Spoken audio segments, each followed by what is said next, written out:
You've listened to the stories of 7 extraordinary or amazing people who dedicated their lives to making sure that all Americans have equal rights. These great Americans were able to bring about changes that resulted in new, fairer laws. They were able to do this because the United States, since its creation, has been a democratic form of government.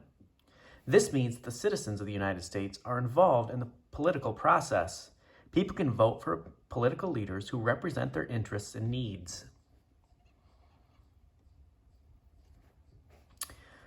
It took a while for every American adult to gain the right to vote, but eventually it did happen. Now each person has an equal say in deciding what kind of government they want. In order to vote in the United States, a person must be 18 years old and a citizen.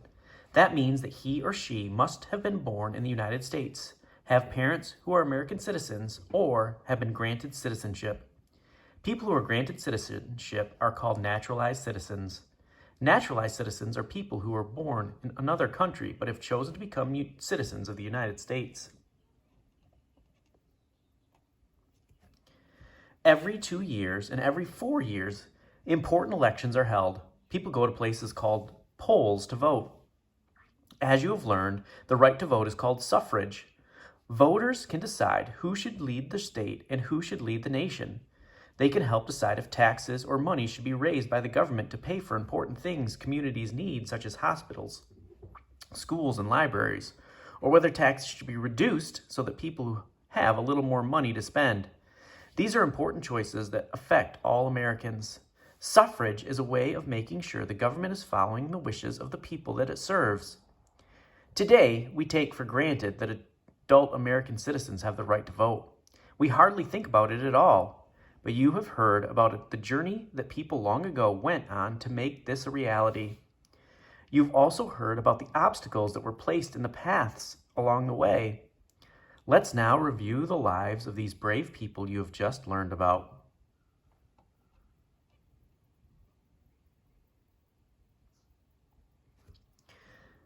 What is Susan B. Anthony famous for? Susan B. Anthony worked to expand women's rights in America, especially the right to vote. A woman must not depend upon the protection of a man, but must be taught to protect herself, she once said. Susan was a famous leader of the women's rights movement. Sadly, Susan did not live to see the passage of the 19th Amendment to the U.S. Constitution in 1920, which made it legal for women to vote. Without Susan's efforts, however, the battle for women's rights may have gone on much longer. Eleanor Roosevelt worked to improve the civil rights and human rights for many groups of people in the United States. During the Great Depression, Eleanor worked tirelessly to help those most in need. Eleanor believed that all people should be treated fairly, equally, and with respect. Later in her life, Eleanor worked for the United Nations. She took her message of freedom and equality all over the world.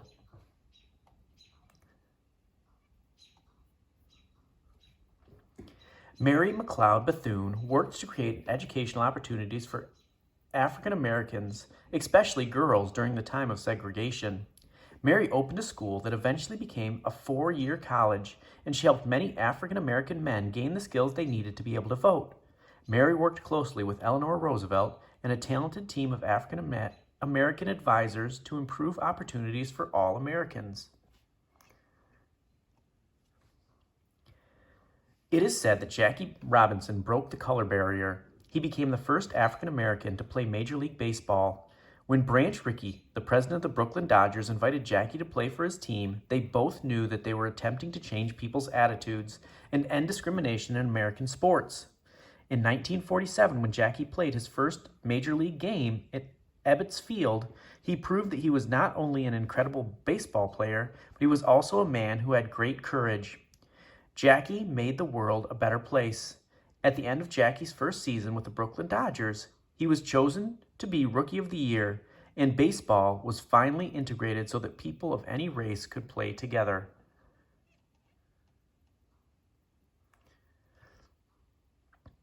On that cold December night in 1955, when Rosa Parks refused to give up her seat, the world changed. Rosa's actions led to the Montgomery bus boycott.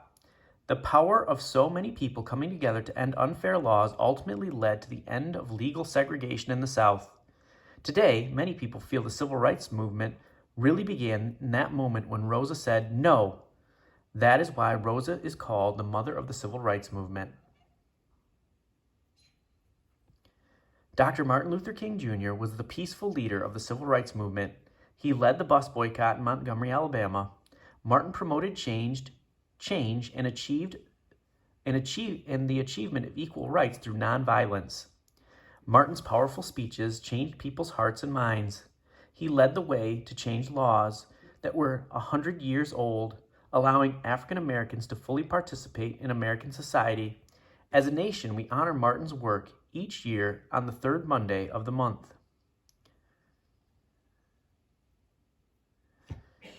Cesar Chavez was once a migrant worker. Members of his family were migrant workers too. During those years, Cesar became very aware of how hard life could be for people without any rights or protections. Migrant workers worked long hours for little pay. They often lived in overcrowded camps. Migrant workers could rarely afford health care. Cesar vowed to change all of this. He dedicated his life to making sure that all farm workers, including migrant workers, had certain basic rights. Cesar brought people together and created a labor union called the National Farm Workers Association. Eventually, through his efforts, Cesar succeeded in getting better pay and working conditions for all migrant workers. Without his determined leadership, these things might never have happened. Today, there are many people who work to make sure everyone in the United States is treated fairly and that their rights are respected.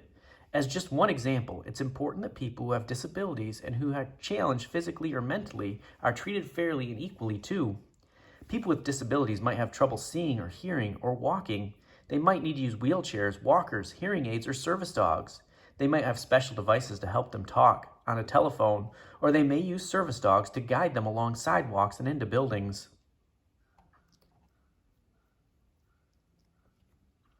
On July 26, 1990, President George H.W. Bush signed a new law called the Americans with Disabilities Act. This law gives protections to people with disabilities.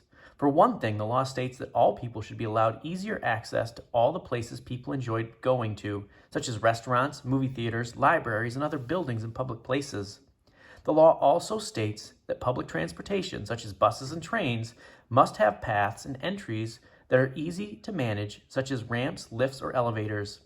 This law also offers help to people who have diseases that are not curable and diseases that make it hard for people to take care of themselves.